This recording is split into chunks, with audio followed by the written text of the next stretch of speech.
લોકસભાની સામાન્ય ચૂંટણી અન્વયે આવતીકાલે નર્મદા જિલ્લામાં ભરૂચ અને છોટાઉદેપુર બેઠક માટે મતદાન થવાનું છે।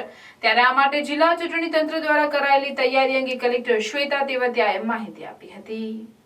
સમૂહ માધ્યમોના પ્રતિનિધિઓ સાથે વાતચીતમાં તેવતિયાએ કહ્યું કે ભરૂચ બેઠક માટે 13 અને છોટાઉદેપુર બેઠક માટે 6 ઉમેદવારો ચૂંટણી લડી રહ્યા છે।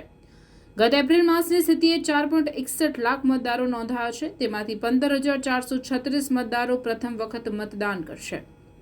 દેડિયાપાડા અને નાંદોદ બેઠકમાં કુલ મળી 616 મતદાન મથકો છે। તેમાંથી 133 ક્રિટિકલ મથકો છે।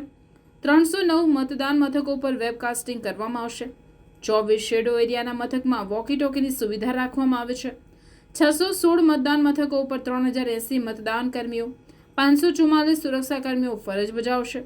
આ તમામ મથકો માટે રિઝર્વ સહિતના ઈવીએમ ઉપલબ્ધ કરાવવામાં આવ્યા છે। મતદાન કર્મીઓ તેમના સંબંધિત મથક ઉપર જવા માટે રવાના થયા છે। આ માટે 60 મોટી એસટી બસ, 23 નાની એસટી બસ, 76 જીપની વ્યવસ્થા કરવામાં આવશે। આ ઉપરાંત 12 જીપ ઈવીએમ ક્લસ્ટર માટે અને 82 જીપ સેક્ટર ઓફિસરને આપવામાં આવે છે। કલેક્ટરે સહપરિવાર મતદાન કરવા જવાનું આહવાન કરતા કહ્યું કે નર્મદા જિલ્લામાં સરેરાશ મતદાનનું પ્રમાણ સારું છે। આ વખતે પણ નાગરિકો મોટા પ્રમાણમાં મતદાન કરી લોકશાહીના પર્વમાં પોતાની ભાગીદારી નોંધાવશે અને નર્મદા જિલ્લાની પરંપરા જાળવી રાખશે તેવી તેમણે આશા વ્યક્ત કરી હતી।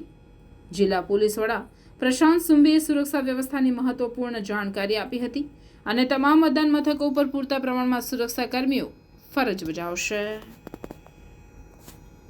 આવતીકાલે નર્મદા જિલ્લામાં લોકસભા ચૂંટણી 24નું મતદાન થવાનું છે, જેના માટે હું અમારા જિલ્લાના લગભગ 4.5 લાખથી વધારે મતદારોને અપીલ કરવા માંગુ છું કે મોટી સંખ્યામાં બહાર આવીને સહપરિવાર આવીને મત આપે।